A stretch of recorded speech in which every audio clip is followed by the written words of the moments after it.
Good morning, friends. Greetings and welcome to The Bright Side, your nutritional program dedicated to the understanding of the vast world of nutrition and nutritional supplementation. I'm your host, Pharmacist Ben, nutritional pharmacist from Boulder, Colorado. I use nutritional supplements where other healthcare practitioners use toxic pharmaceutical drugs and sometimes deadly medical procedures. If you suspect that there are natural nutritional roads to your health and vitality and well-being and to addressing your health challenges, whatever they may be, but you don't know where to begin, you have come to the right place. As you listen to The Bright Side every day, you are more and more in control of your body, you are more and more knowledgeable, and you know you can overcome any health issue. That's why we're here every day on The Bright Side, helping clear up the sometimes confusing world of nutrition and nutritional supplementation. Over the last 30 years of practicing pharmacy, I have seen drug-free recoveries from diabetes, hypertension, obesity, skin diseases like psoriasis, eczema, rosacea, acne, digestive ailments, autoimmune issues of all kinds. Recoveries that by the standards of modern medicine can only be called a miracle. But what is in the world of the body, what is in the world of biology, standard operating procedure. Because the human biological system is a healing system. It's a regenerating system. It is designed divinely to heal and renew itself on a moment-to-moment basis. And while some folks may call that a miracle, it really is just the way the body works. If you have questions about health or nutrition or prescription drugs or formulations or ingredients or something you may have heard about or read about, if you got a problem patient or a problem client or somebody in your family or you yourself just can't get your handle on whatever is ailing you, we are here for you on The Bright Side. 844-236-6010 is our number, 844-236-6010. If you have questions about the longevity products or our Truth Skin Health products, 844-236-6010. And of course, if you have a success story you'd like to share, or if you just want to contribute to the conversation, 844-236-6010 is our number on The Bright Side. If you want to purchase any of the longevity products you're advertised or recommended on the program, please call the Bright Side Ben phone team at 866-735-2470 or head over to my blog, criticalhealthnews.com, pharmacistben.com, also brightsideben.com. You can sign up right off the website if you want to. If you want to be an entrepreneur, we have made it easy for you. I love the idea of being an entrepreneur. I remember when I was working for Kmart. I was a Kmart pharmacist. I remember punching a clock and taking all kinds of crap from the store manager and assistant managers and working harder and harder for less pay. And I decided I wanted to be an entrepreneur. And I'm telling you, being an entrepreneur is not for the timid. It takes cojones. It's a journey for warriors. It's a journey for people who aspire to having more, to having a better life, to being their own boss, to being a better person, really, to being a great person, really. It's about the hero's journey. If you ever heard of the hero's journey, it's the hero's journey that Joseph Campbell used to talk about. Joseph Campbell was a mythologist and a historian, and he used to talk about the hero's journey, which is a basic template of all great stories, from the prodigal son in the Bible to Lord of the Rings to Star Wars to anytime you have a great story where you have somebody who's starting off as a normal, regular, everyday person, and then he goes through battles and slays dragons and then comes out as a winner at the end. That's called the hero's journey, and nothing exemplifies it more than being an entrepreneur. In the book Double Dip, which is one of my all-time favorite business books, it's the Ben and Jerry story. These two super entrepreneurs, Ben and Jerry, they're the paragon of being an entrepreneur. They talk about how when they started their business, everything went wrong. The tops came in wrong, the sizes of the cartons came in wrong, they couldn't get the fruit that they needed, the facility that made their ice cream stopped, just all of a sudden stopped producing it for them, and they had to find a manufacturer really quickly. And then 20 years later, they sell their business for a couple $100 million or more, I think. I don't know, just ridiculous money. And I'm not saying all entrepreneurs have this kind of success, obviously, but some have no success at all. But those that do will tell you that being an entrepreneur is the way to go. It is the greatest journey you could be on from a business sense. And this is what's so cool about longevity. It's business in a box. It's like paint by numbers entrepreneurship. And not only is the business easy, and not only is the business made easy, but they have classes and education and information. And the function of longevity is the purpose of longevity is to help people be healthy in all ways. Mentally healthy, physically healthy, financially healthy. And they made it simple. All we have to do is bring to the table is belief. We got to believe in what we're doing. We have to believe in nutrition. We got to believe in health. And this, by the way, is true about not just financial health, but physical health too. We got to believe that we can be healthy. You know, I talk to people all the time on this radio program, in my presentations, on the telephone, and health is simple. This is the fundamental idea that I want to promote and that I've been promoting, is that health is simple, which means if we are still sick after hearing these ideas and incorporating these ideas, there's something missing, and I think it seems to me that what we're missing is our belief. It's the mental component, is the idea that we can do this. If we're not getting better, despite hearing all of these ideas that we promote and we talk about on the program, if we still have our atherosclerosis and our osteoporosis and our autoimmune disease and our eczema, to me, you just don't believe it. The person just doesn't believe it's possible. And that's understandable, because we're told it's not possible. People are told by the medical model that they're going to be on their medicines for the rest of their life, that they're going to be sick for the rest of their life, that the only thing they could do is have their thyroid removed or gallbladder removed or cells irradiated. Well, I'm here to tell you that health is simple, because the body is designed to be healthy. The body is designed to renew itself, to heal itself, to repair itself. This is the kind of system we have. And if we're not renewing and repairing, well, then something's interfering with it. And if we're supposedly doing everything we're supposed to be doing, then what's interfering is this mental component, that we don't believe it is so. Belief is so important, whether we're talking financial health or whether we're talking physical health or we're talking any health or we're talking anything. Belief is important. It's the first step. Anyway, didn't mean to digress there. If you're interested in checking out our longevity products or our longevity business, call the phone team at 866-735-2470 or head to brightsideben.com, criticalhealthnews.com, or pharmacistben.com. All right, we're talking connective tissue, the 25% of the body that strengthens our bones and our skeletal system and our joints and our blood vessels. The skin is mostly made up of connective tissue, even though it doesn't appear that way. We'll be talking about that here later on. If you want to anti-age, you want to stay youthful in form, in function, in appearance, you want to focus on connective tissue. The neat thing about focusing on connective tissue is because it's all one system. The connective tissue is all one system. When you do things for your bone connective tissue, you improve your skin connective tissue. When you do things for your skin connective tissue, you improve your digestive system's connective tissue. When you do things for your digestive system's connective tissue, you improve everything else as well. The connective tissue in the blood, the connective tissue in the bone, the connective tissue in the cartilage. The connective tissue is one uniform unit, and focusing on the connective tissue will help the entire 25% of the body called connective tissue. That is simple, folks. That simplifies everything. You no longer have to worry about all these different parts.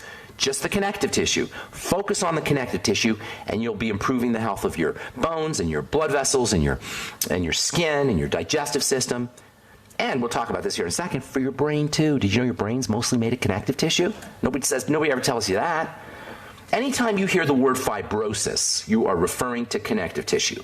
Fibrosis, pulmonary fibrosis, uterine fibrosis, fibrosis in the arteries. Fibrosis is a common, perhaps the most common process involved with aging and with disease.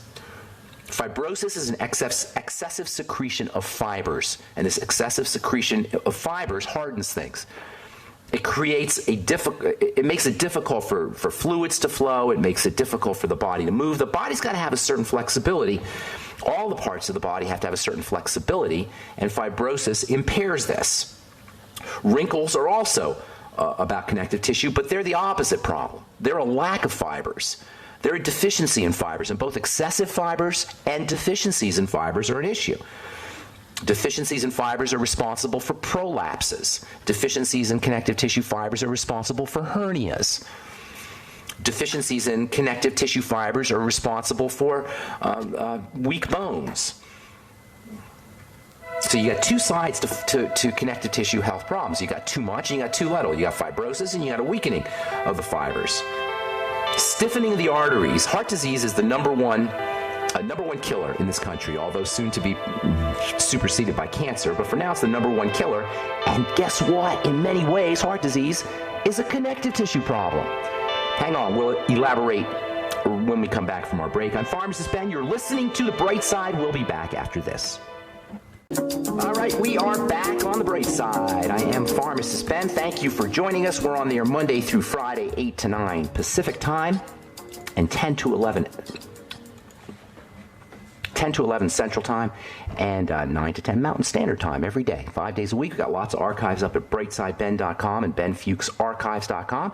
You can purchase products off the websites as well and sign up to join the Brightside Ben team off the websites, brightsideben.com, pharmacistben.com, and criticalhealthnews.com. If you've been listening to this program for any length of time, even for just the last half hour, you can kind of get the sense that I am on a mission. I want everyone to know what I know. Without being dramatic or melodramatic, my people perish for lack of knowledge. We are dying on the vine for lack of knowledge of chronic degenerative diseases that are the exact opposite of what the body's supposed to be doing. The body's supposed to be a regenerating system, and we're dropping dead of degeneration because we don't know what we're doing, and our doctors don't either. And we got to get that mindset out. We got to throw that idea out of our minds that our doctors know what they're doing. There's a really cool book that I'm reading now called, I always forget the names of the books I read. I'll have to get it. Blizzard. I'll have to get it for you during our break because I forgot the name of it. Something about snowballs and blizzards. But the point of the book is that doctors don't know what they're doing, and it's not their fault. Medicine is an imperfect art. It's not a science, by the way. Only slightly is it a science, but it doesn't really follow scientific ideas. And our doctors can't help us because they're not necessarily scientists. They're clinicians. A clinical person, a clinician is somebody who manipulates statistics and symptoms. That's what a clinician does, and that's why we don't get better when we go to the doctor. What other profession could charge us every 3 months and not make what they were doing better? Could your mechanic do that? If you went to your mechanic and there's something wrong with your car, and you went to pick up the car and he said, you know what, there's nothing I can do about this, but you got to come back every 3 months and you got to pay me $200. And I'm not going to be able to do anything, but I need to check. What if your plumber did that? What if you had a clogged toilet and your plumber said, I can't do anything about this clogged toilet, but I'm going to need to come back every 3 months and you're going to pay me $200. You'd be like, what are you talking about? Well, that's medicine for us. And I'm not beating up any doctors. I'm beating up the idea that we can be medicalized into health. And that's what this program is all about. And that's what my personal mission is, and my professional and spiritual mission in life is to help people understand these simple, basic ideas. But I can't do it myself. I need you to help. And that's why I do this program, and that's why I need you to pay it forward if you've benefited. And I know a lot of you guys have, or if this makes sense to you. Pay it forward. Makes sense to you? Tell your friends and family. They don't need to suffer. Nobody has to have diseases because it's not in the body's nature to be diseased. And this is what we're about at Longevity. If you want to start a business, make some money, help promoting these ideas, please join the Brightside Ben team. Call the phone team at 866-735-2470 or go to brightsideben.com, pharmacistben.com, or criticalhealthnews.com. All right, when we come back from the break, I'm going to tell you about this book because it's really cool, and I've been meaning to talk about it. Meantime, we're talking about the connective tissue, and if you're probably getting the sense here that connective tissue is pretty darn important, and it's a lot more important than we're told, and there's nothing medicine can do for connective tissue. Let me repeat that. There's nothing medicine can do for connective tissue. Nothing. Nada. Zero. Zip. Nothing. But we can do a lot. Nutrition can do a lot for connective tissue.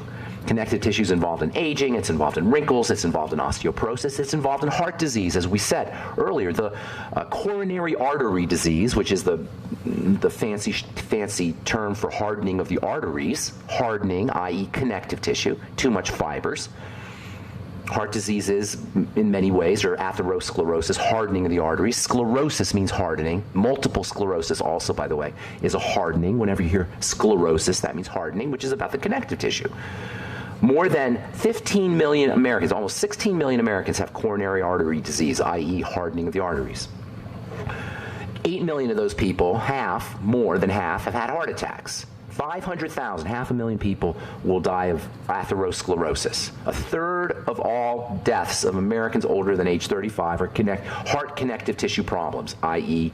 coronary artery disease. You think connective tissue is important?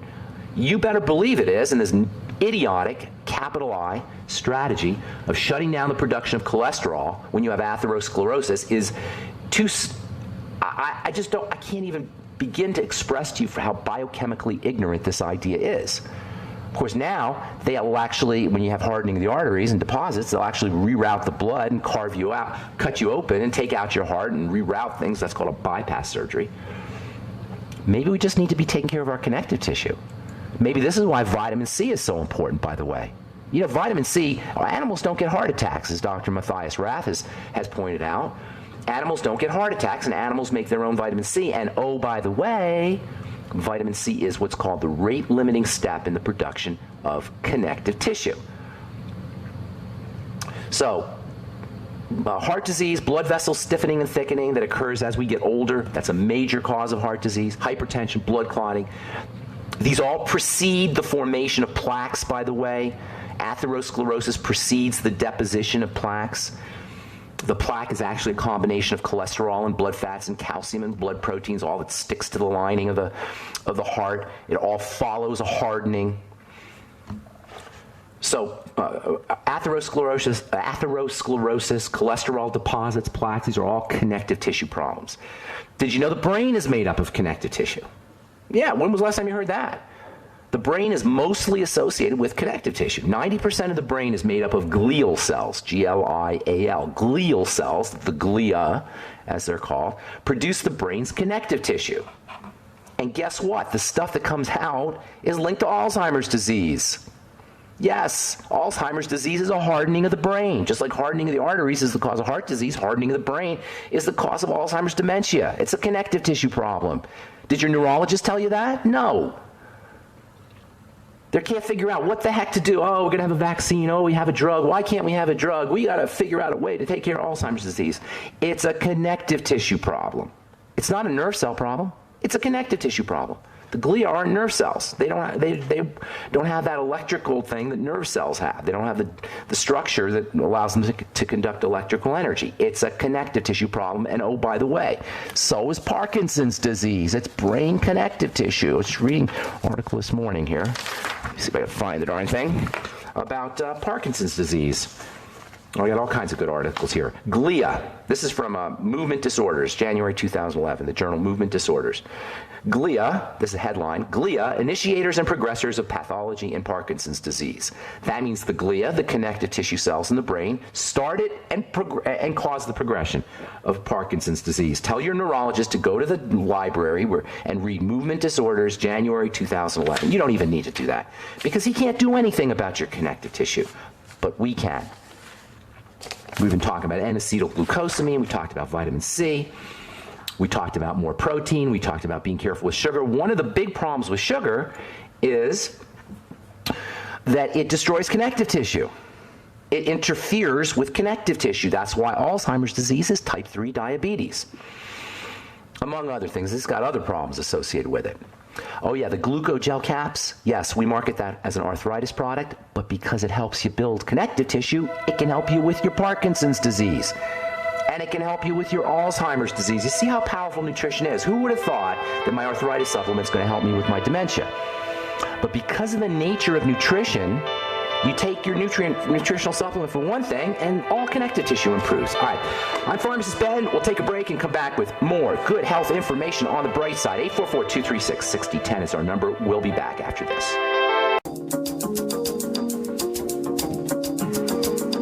Okay, we are back on the bright side. I'm Pharmacist Ben. Excuse me, we're talking connective tissue. And we will continue talking about connective tissue. All this has to do with those sugars, like glucosamine. So anytime you hear me talking about connective tissue, you want to think about glucosamine. Glucosamine is tremendously valued for helping the body build and repair connective tissue. And because connective tissue is 25% of the body, that means 25% of the body will become more functional, healthier, stronger, more vital, and that includes the brain and the heart, when you're working on your connective tissue. Use glucosamine, use the vitamin C, the glucogel caps, use your Healthy Start Pack and vitamin D. Yes, vitamin D is also very important for connective tissue. Calcium is important for connective tissue. There's so many ways to go when it comes to building connective tissue, and we are going to spend lots and lots of time talking about this, especially as it regards the skin, because much of what we want in a skincare product is really connective tissue related. But because the connective tissue is located so far under, so much deeper in the tissue, in the skin, we can't really access it topically unless we know what we're doing. And this is where pharmacy and being a pharmacist come in so handy. Because being a pharmacist and pharmacy is the study, the art of delivery, delivering nutrients, delivering medicines in the case of pharmacists, in my case, delivering nutrients, in the case of skincare, delivering ingredients.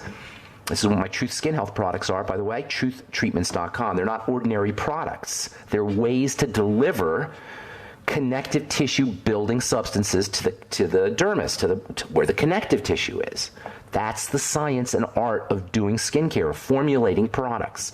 That's why I get really, I get a little ticked when I hear people who are selling skincare products who know nothing about the tissue, or who are formulating skincare products, as nice as they may be, but they don't know anything about tissue. You cannot improve health if you don't understand the science and the nature of the tissue, the stuff, the bread to the cell's raisins. Remember, we're raisin bread.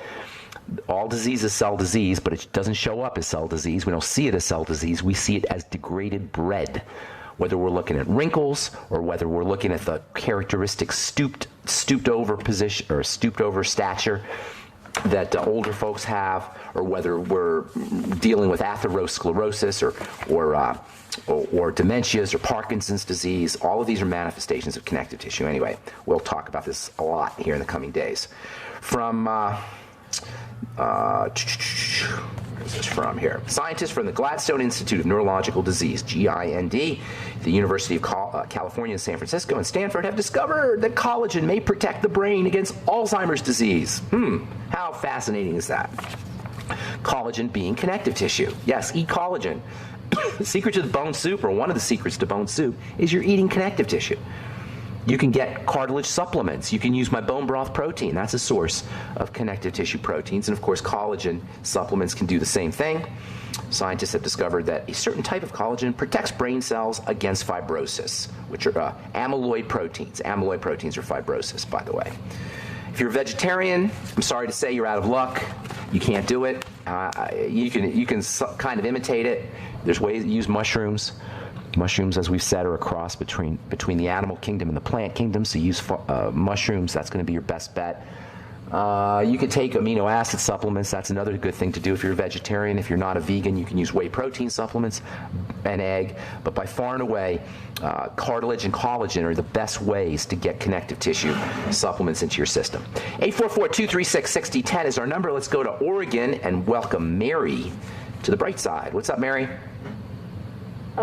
I have a friend who's willing to be a guinea pig to find out if the keto shake is good for weight loss. Dr. Wallach said it was, and that he put the missing minerals, the mineral that people are missing, into that shake. When he says he put the mineral in that people are missing when they're overweight. Okay. So this friend asked me if oolong tea is just as good as green tea, because I suggested to him to also use green tea to help him in weight loss, and he said, is oolong tea just... No, oolong is not as good as green. I'll tell you why. First of all, they're the same things. Green tea's younger. Green tea has more nutrients in it than oolong tea. Now, sometimes when a substance ages, nutrients are released, so oolong does have some benefits. I'm not saying it doesn't, but green tea is just ridiculously good stuff. If you're going to drink tea, drink green tea. As far as taking green tea supplements, here's the thing with herbal supplements. I was just talking to someone yesterday. She wanted to know about a particular herbal supplement. And here's the thing about herbs and herbal supplement, that are added to formulations and herbal supplements. I'm not a big believer in them, and I love working with plant medicine. First of all, I should say, and in my pharmacy, I used to tincture herbs all the time, and I kept big jars of St. John's Wort and Damiana and Vitex that we would just keep tinctured in glycerites or in alcohol, and we would just keep them there forever, basically for years. They would just sit on the shelf, and they were gorgeous. And we would just, when somebody needed some herbal tincture, we would strain out some and put it in a tincture bottle, and we would get really good results. But here's the problem when you buy herbal capsules, you buy herbal formulas with herbs in it. The problem is you don't know where the herbs came from. You don't know how old the herbs were. You don't know what part of the plant was used. You don't know what the soil was like where the herb was grown. Do you follow me with all this, Mary? You have no idea with any of this. So they could be using herbs that are 30 years old for all you know. They could be using herbs that have zero nutritional value in them. And when you see the supplement facts or the nutritional value, they don't know what's in that particular herb. They're giving you what's in generically, what's supposed to be in the plant. But you don't know what the soil was like. You follow me, ma'am? Yeah. And you want to add to all of that, when you typically get an herbal capsule or an herbal formulation, you're getting a microscopic speck of herb. Literally, well, not literally. So it's not a microscopic speck, but it's a tiny amount, like milligrams. That's not enough herb for a gerbil, for a squirrel, let alone for a human being. That's not enough medicine. So if you want to work with herbal medicine or herbal, I don't like the idea of medicine because I always think that we're not sick, we're starving. But if you want to go herbal medicine, get your own herb, make your own tincture, be your own herbalist. Get a book on formulation, on combinations, and then you can order plenty of herbs by the pound on the internet. There's a company, by the way, there's a company, I don't even want to mention their name. They have a Colorado connection. It's a multi-level company, and they sell an herbal product with okay, I'll tell you the name. It's called Protandem. And I know some of you out there are big-time Protandem. It's got 5 herbs in it. That's what they're selling, their Miracle Protandem. It's 5 herbs, including green tea is one of the herbs. I think turmeric is another one. I don't remember all 5 of them. If you want your Protandem, and they sell it for $50 for 100 capsules, and they put specks of herb in the capsules. All right, if you want your green tea and your turmeric, both of which are great herbs, go to the health food store, Whole Foods, go on the internet, get green tea by the pound. Dry green tea herb, turmeric. You buy turmeric for $8 a pound, folks. I do it every day. I do a teaspoon of it every day. You put it in water and put some green tea with it, and you make a turmeric tea. And that's a gram of it. If I took 100-gram capsules, that would be 10 capsules. I'm sorry, that's 5 grams. That would be 50 capsules. A teaspoon is 5 grams. 50 capsules, the equivalent of I'm putting in my tea. That's half a bottle if you're buying by the 100, and you'd be paying $30-$40 for that. So if you want to go herbs, you want to go tea, the best way to well, I shouldn't say tea you can drink, but the best way to go with herbal medicine, if you're going to do herbal medicine in capsules or in formulations, is make your own tinctures, my recommendation. I know that was a long digression, Mary. Does that help you? Green tea, by the way, is much better than oolong tea. Do we have Mary still? Yes. I think I rambled on too much. Hang on, Mary. We'll finish up when we come back. Okay? I'm Pharmacist Ben. You're listening to The Bright Side. All right, here's a good one. Adaptation to food deprivation as a clue for treating metabolic diseases. Adaptation to food deprivation. That means our response to not eating as a clue for treating metabolic disease, i.e. chronic degenerative disease. When people are deprived of food, a number of I'm reading a quote here, by the way. Quote, when people are deprived of food, a number of biological mechanisms are set in motion to adapt the body's metabolism to the conditions of scarcity. Unquote. Where have you heard that before? This is from the journal Nucleic Acids Research. According to the researchers, this could ultimately be put to use in clinical environments to treat disease more efficiently. You don't need to wait for them in the future. They're saying this could ultimately be put to use. It could be put to use now. Don't wait for your doctor to read this and believe this.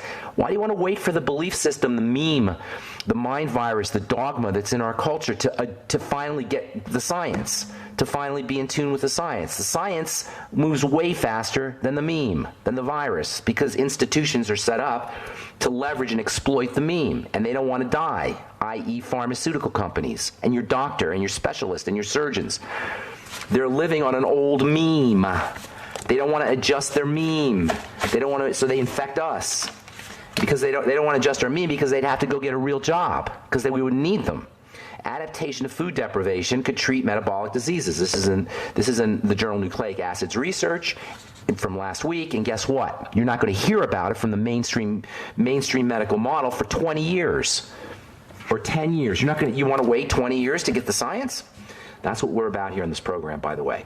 So anyway, I know I'm preaching to the choir because you wouldn't be listening to me ramble on if you weren't already bought in. Right, Mary, in Oregon? Right, but keep rambling, Ben, because when you ramble, it reinforces what I know, and over the years, I'm able to tell other people more and more information. Good. That's awesome. Thank you. I appreciate that. So I didn't mean to, I digressed a lot there about the tea and the herbs, but did I answer your question? Green tea is more powerful than oolong tea, if that's what your question was. Yes, you did. Could I ask you what I called about last time? I want to say it back to you and see if I understood correctly. Okay. Okay, so the difference between bone soup and bone broth protein powder. Bone soup has more complex sugar molecules and less protein. And bone broth protein powder has more protein and less complex sugar molecules. Yes, the bone broth protein is a concentrate of the protein components, of the solid components in bone soup. Not just the protein, but you're also going to get the building blocks, the glucosamines and the chondroitins. So you're going to get other things too. But bone soup's got everything that's in the cartilage. But here's the thing, Mary. I'm glad you brought this up. When you're making your bone soup, you got to let that cartilage dissolve, which means you're going to be boiling the soup, boiling the bones and the chicken, and then you're going to be doing a reduction where it gets more concentrated, adding more water, boiling it down again, adding more water, boiling it down again, or you could simmer it. I don't know if I boil it that much now that I think about it, but just simmer it. Boil it, and then simmer it, and then reduce it till it gets more concentrated, add more water, simmer it down. You know what I'm saying? That's called a reduction in cooking. And you want to do that because eventually you're going to get more and more of that cartilaginous material, and you'll know you've done it when your bones become nice and soft. Okay, so that's a very important point. The more you do it, the more cartilaginous factors you'll get, and it's these cartilaginous factors that are so anti-aging. In my bone broth protein, which you can find at brightsidehealth.com, you're going to get a more protein concentration. It's more for protein than it is necessarily for the immune system, and it doesn't have as broad a spectrum of nutrition in it as the soup does. Does that help? Very much. Thank you. Okay, good. Good to talk to you, Mary. Have a great day. All right, Frank. Ooh, where did Frank go? Let me get Frank here in Florida. Frank in Florida. What's up, buddy? Good morning. Okay, good morning.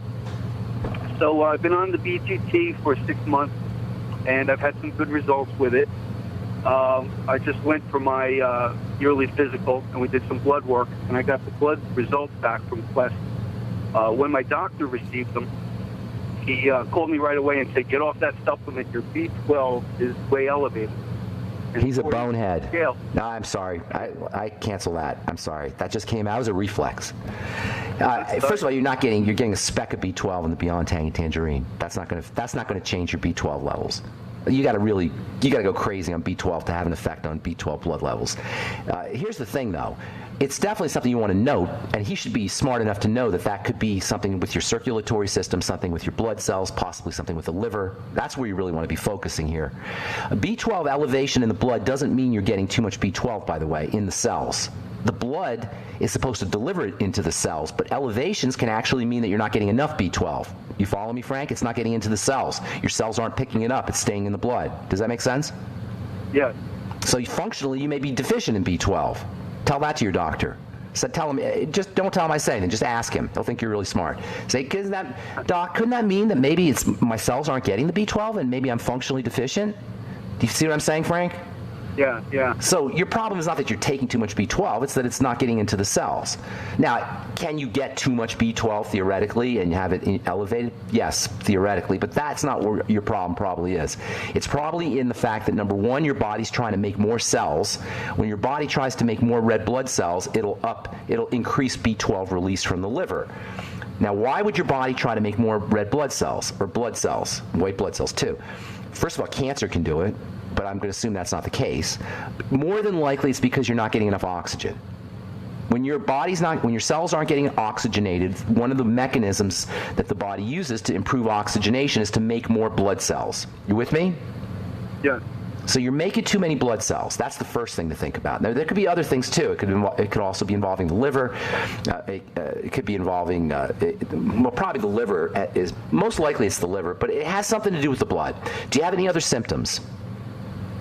No. Not tests. No, blood work is an inaccurate measurement. You guys, not just for Frank, this is for everybody listening. Blood work is an inaccurate measurement of health, period. It's just all they can do. They can't do anything else because they don't understand how the body works biochemically. So they'll do blood work, which are standardized tests based on standardized reference ranges. It doesn't have anything to do with you personally, Frank. It's a statistical probability. So if you have elevated B12, which I don't necessarily know that you do, but I'm going to assume that you do, then you want to look at the circulation. You want to look at improving the circulation. Always cut back to the basics. The basics are dirty blood, blood circulation, and our triangle of disease. So clean the blood out via digestive health strategies. Look for digestive symptoms, Frank. Okay? Look for constipation, bloating, heartburn, anything that's a digestive symptom, and link it to foods. Chances are really good. You sound like you're in your 40s or 50s at least, right? So chances are pretty good you're dealing with something, because most people are. All right, that's the first thing. The second thing I'd be doing is I'd be focusing on blood sugar, because that'll make the blood sticky when you're not handling your sugar correctly. Do all the diabetic stuff, sweeties, keep your blood intake low, selenium, sulfur, the Beyond Tangy Tangerine. Thirdly, and this is what you should be doing right away, is oxygenating. Just improving oxygen entrance into the blood through the lungs by deep breathing. Also movement, circulation. Movement is very, very important. We'll talk about this next week. Movement and the connective tissue, or health of the connective tissue, are related. Movement, physical movement, getting on a trampoline, a mini trampoline, a rebounder, or just brisk running, or even just getting on an exercise bike. Any kind of movement will improve oxygenation. If you improve oxygenation, Frank, slow, deep breathing and bodily movement, improve blood flow with reducing your intake of sugars and helping your body process sugar, patching up the gut, using your ultimate niacin, which is a vasodilator, using magnesium supplements, which also vasodilates. If you do all of these strategies and your blood and your B12 levels drop, which is there's a good chance they will, you want to start, for the rest of your life, you want to be paying attention to circulatory health. Not that you don't want to be doing it anyway, but especially if you notice that you drop your B12 when you do these things. Okay? I think you hit it on the head, man, because actually in the beginning of the year, I was forced to leave a job and take a job driving. So I literally spent the entire day in a vehicle driving. That easily could be a problem. Easily. That could easily be involved. Yes, sedentary. If you're a truck driver out there, I know I got a lot of truck drivers listening. If you got a sedentary job, you got to motivate to move. Put a rebounder by your desk. You know, even a slant board or an inversion machine can have a positive effect on blood movement just by hanging upside down. The veins and the lymph, they depend on a pump. But if we don't have a pump, like our muscles are the pump, or the heart's a pump, if something's wrong with our pumping action, everything's going to pool to the bottom of the body, and hanging upside down or using a slant board can reverse that. All right, I got to move, Frank. That's the end of the program. Thank you so much for your call. Hope we helped you out. Sorry if we left you on hold, but we will be back on Monday with more good health information on the bright side. I'm Pharmacist Ben. Thanks for listening. Check out my skin health products at truthtreatments.com, truthtreatments.com, or retinol 5% gel if you're dealing with acne or dark spots, or Truth Serum and Truth Balm and Truth Omega-6 Healing Cream if you want a big old dose of vitamin C, which everybody needs for anti-wrinkles, because vitamin C is the rate-limiting step in building connective tissue. That's all. Have an awesome, wonderful, beautiful, spectacular day. I'm Pharmacist Ben. We'll talk to you all later. Bye for now.